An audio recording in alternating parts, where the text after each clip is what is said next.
নমস্কার বন্ধুরা, মন কিচেনে আপনাদের সবাইকে স্বাগত। আশা করি আপনারা সবাই খুব ভালো আছেন। আজকে চলে এসেছি আরও একটা নতুন রেসিপি নিয়ে। আজকে আমি আপনাদেরকে তৈরি করে দেখাবো মায়াপুরের ফেমাস ময়দার সবজি। ময়দা দিয়েও যে এত সুন্দর সবজি রান্না করা যায় আপনারা না দেখলে একদম বিশ্বাসই করবেন না। দেখতে যেমনই সুন্দর হয়েছে, খেতেও দুর্দান্ত হয়। নিরামিষ দিনে যদি একবার এইভাবে করে ময়দার সবজি রান্না করেন তাহলে সবাই আঙুল চেটেপুটে খাবে। কিভাবে খুব সহজে মায়াপুরের ফেমাস এই ময়দার সবজিটি আমি ঘরেই তৈরি করেছি, আজকে সেই রেসিপি আপনাদের সাথে শেয়ার করব। ময়দা দিয়ে সবজি রান্না করার জন্য এখানে আমি 4 কাপ মেপে 4 কাপ মতো ময়দা নিয়ে নিয়েছি। আপনারা আপনাদের পরিমাণ অনুযায়ী ময়দাটা ব্যবহার করবেন। এখন এখানে স্বাদ অনুযায়ী হাফ চামচ মতো নুন ব্যবহার করছি। নুন দিয়ে ময়দাটাকে শুকনো অবস্থায় একটুখানি মাখিয়ে নিচ্ছি। আর তারপরে এখানে অল্প অল্প নর্মাল জল দিয়ে খুব সুন্দর করে একটা ডো তৈরি করে নেব। রুটি পরোটা খাওয়ার জন্য আমরা ময়দার ডো বা আটার ডো যেরকম করে মাখি ঠিক সেই রকম করেই এই ডোটাকে তৈরি করে নিতে হবে। তাই একবারে অনেকটা জল না দিয়ে অল্প অল্প করে জল দিয়ে এই ডোটাকে আমি তৈরি করে নেব। দেখুন, ডোটাকে আমি বেশ কিছুক্ষণ মাখিয়ে নিয়েছি আর ঠিক এরকম করে আমি ডোটাকে তৈরি করে নিয়েছি। খুব বেশি নরমও না, খুব বেশি শক্তও না। ডোটা আমার তৈরি করে নেওয়া হয়ে গেছে। এখন ময়দার এই ডোটা যাতে সেট হয়ে যায় তার জন্য এখানে আমি 10 মিনিট ঢাকা দিয়ে রেখে দিয়েছি। 10 মিনিট পরে ঢাকাটা খুলে নিয়েছি আর দেখুন ময়দাটা খুব সুন্দর একদম সেট হয়ে গেছে। এখন এই গামলার মধ্যেই আমি বেশ অনেকটা পরিমাণে জল দিয়ে দেব। এখন এই জল দিয়ে ময়দাটাকে এভাবে করে চটকে চটকে ধুয়ে নেব। ময়দাটা ধুতে ধুতে দেখবেন জলটা একদম সাদা হয়ে গেছে। তখন আবারও জল পাল্টে ময়দাটাকে ধুয়ে নিতে হবে। আর এইভাবে করে 5 থেকে 6 বার ময়দাটাকে ধুয়ে নিতে হবে জল পাল্টে পাল্টে। আপনারা চাইলে ময়দার এই সাদা জলটা না ফেলে রেখে দেবেন, তারপরে উপরে যে পরিষ্কার জলটা জমবে সেইটাকে ফেলে দিয়ে নিচের ঘন ব্যাটারটাকে দিয়ে ময়দা মেখে আপনারা রুটি কিংবা পরোটা তৈরি করে খেতে পারেন। দেখুন, এখানে আমি বেশ কিছুক্ষণ ময়দাটাকে চটকে চটকে মাখিয়ে নিয়েছি আর জলটা একদম সাদা হয়ে গেছে। তাই এখন ময়দাগুলোকে এক জায়গায় জড়ো করে জলটাকে ফেলে আবারও জল নিয়ে আমি ময়দাটাকে আবারও ধুয়ে নেব।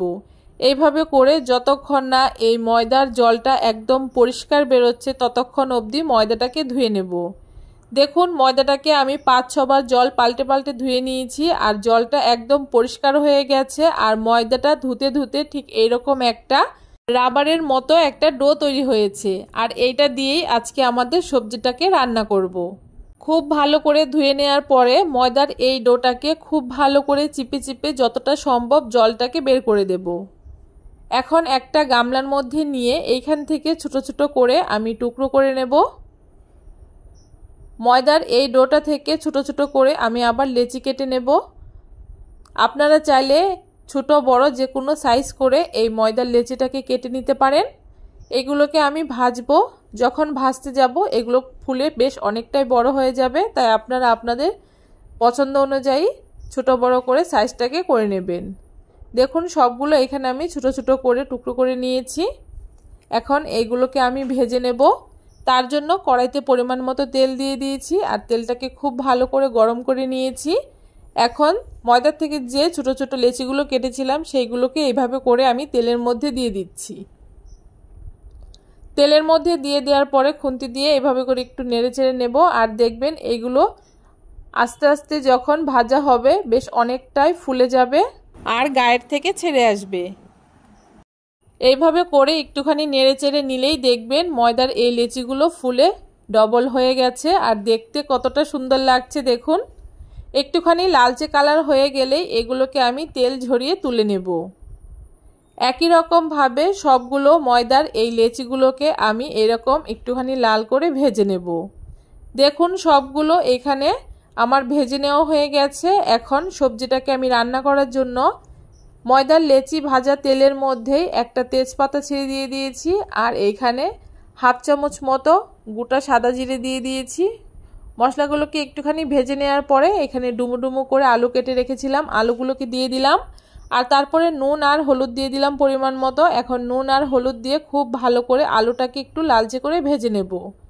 দেখুন, আলুটা এখানে আমার লালচে করে ভেজে নেওয়া হয়ে গেছে। এখন এখানে আমি একটা মশলা তৈরি করে নেব। তার জন্য একটা বাটির মধ্যে 1 চামচ ধনে গুঁড়ো, 1 চামচ লাল লঙ্কার গুঁড়ো, 1 চামচ হলুদ গুঁড়ো, তার সাথে এখানে আমি 1 চামচ জিরে গুঁড়ো দিয়ে দিয়েছি, স্বাদ অনুযায়ী হাফ চামচ নুন দিয়েছি, আর এখানে 1 চামচ মতো বাটা লঙ্কা দিয়ে দিয়েছি। এখন অল্প একটু জল দিয়ে মশলাটাকে একটুখানি গুলিয়ে নেব। মশলাটাকে খুব ভালো করে একটুখানি গুলিয়ে নিচ্ছি। মশলাটা গুলিয়ে নেওয়া হয়ে গেছে। এখন এদিকে ভেজে রাখা আলুর মধ্যে আমি মশলাটাকে দিয়ে দিচ্ছি। তার সাথে মশলার বাটি ধোয়া একটুখানি জল দিয়ে দিচ্ছি। আর এখানে জল ব্যবহার করব না। এখন খুব ভালো করে মশলা দিয়ে আমি কষিয়ে নেব। এইভাবে করে হাই ফ্লেমে খুব ভালো করে একটু সময় নিয়ে মশলাটাকে আমি কষিয়ে নেব, যাতে মশলার কাঁচা গন্ধটা চলে যায়। মাঝে মাঝে নেড়ে চেড়ে খুব ভালো করে মশলাটাকে আমি কষিয়ে নিয়েছি। মশলা থেকে তেলও ছেড়ে দিয়েছে। এখন এখানে আমি ঝোলের জন্য পরিমাণ মতো জল ব্যবহার করছি। জলের পরিমাণটা খুব বেশি দেওয়ার প্রয়োজন নেই, কারণ এই ময়দার সবজিটাকে একটুখানি শুকনো শুকনো খেতেই বেশি ভালো লাগে।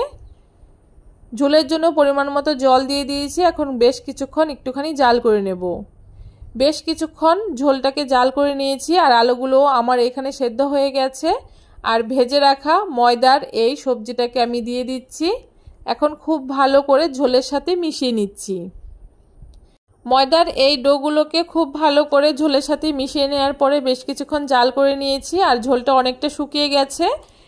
এখন নামানোর আগে উপর থেকে হাফ চামচ মতো গরম মশলার গুঁড়ো দিয়ে দিয়েছি। তার সাথে 1 চামচ মতো ঘি দিয়ে দিয়েছি। যেহেতু নিরামিষ রান্না, একটুখানি ঘি দিলে খেতে বেশ ভালো লাগে। এখন গরম মশলার গুঁড়ো আর ঘিটাকে দিয়ে বেশ কিছুক্ষণ একটুখানি নেড়েচেড়ে মিশিয়ে নিচ্ছি। দেখুন তৈরি হয়ে গেছে এখানে আমাদের মায়াপুরের ফেমাস সেই ময়দার সবজি।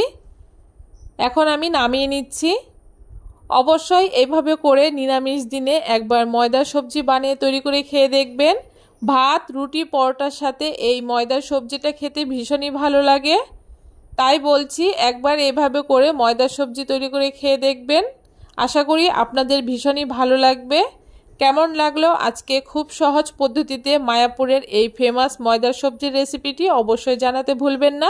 ভিডিওটি ভালো লাগলে সবার সাথে শেয়ার করে চ্যানেলটাকে সাবস্ক্রাইব করে দেবেন।